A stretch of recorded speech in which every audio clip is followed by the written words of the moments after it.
Hi there, my name is Sam, and I'm going to explain subject-verb agreement.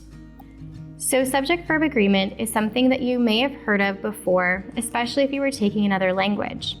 In English, the verb conjugation should match the subject. I have two tables here to show you examples of this.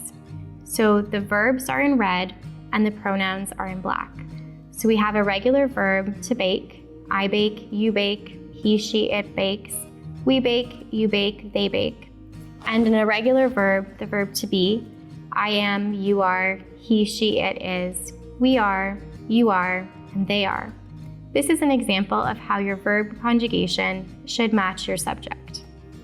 If you're struggling with basic verb conjugation, a general tip is that an S goes either on the subject or on the verb, but not at once. This works only for regular subjects and verbs. For example, if you had the sentences, students bake cookies, or a student bakes cookies, you can see here that the S is either on the subject students or on the verb bakes, but not on both. So if you are struggling with subject-verb agreement for regular verbs and subjects, this is a good tip to help you remember where the S might go. However, sometimes subject-verb agreement can be trickier. Be careful of confusing situations where there are words that separate the subject from the verb. In these examples, the student in the pictures is my cousin, and one of my favorite songs is Daydream Believer. You can see how there are words that look like they're plural words like pictures and songs, but they're not the subject that you need to agree with. So the student in the first one, for example, is the subject that you should be matching the verb conjugation to, not pictures. This next example on the slide shows you how you need to agree with the subject even if it comes after the verb, like in questions. So in this example, you would choose have. Have the new stores opened yet? Do the teacher and principal agree to the date change? Further, you could have multiple singular subjects joined by or nor. These would take a singular verb. So Dan or Amy is the manager. Sometimes you have nouns that appear plural, but they're actually singular and take the singular verb form. So the news is overwhelming, and physics is a challenging class. Other times you could have expressions of time, weight, money, and distance that typically take a singular verb, even though it might appear that they should take a plural verb. So 7 days is a long time to spend in a car. 50 kilograms of ham is for sale. $1,000 is enough money to buy a PlayStation. Further, if you have fractions and percentages, the verb agrees with a preceding noun or clause.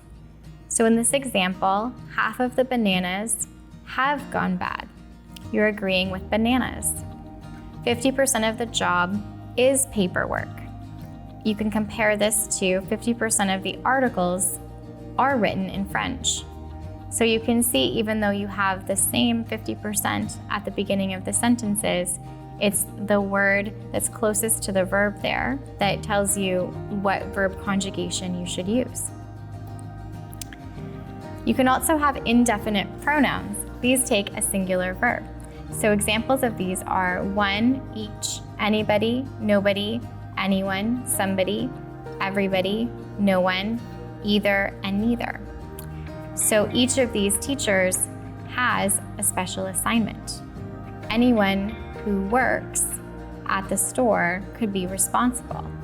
Neither student has failed the test. Everybody is here. When you're using neither nor and either or, you agree with the noun closest to the verb.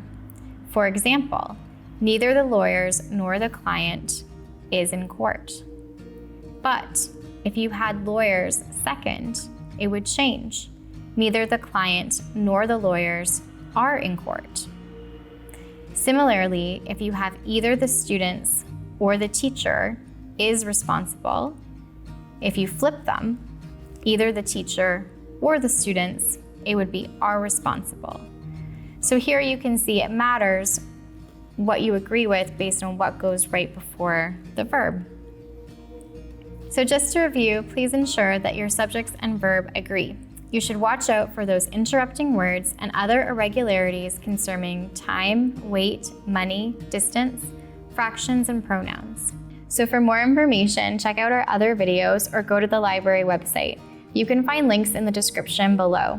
Thanks so much for watching. I hope you have a great day.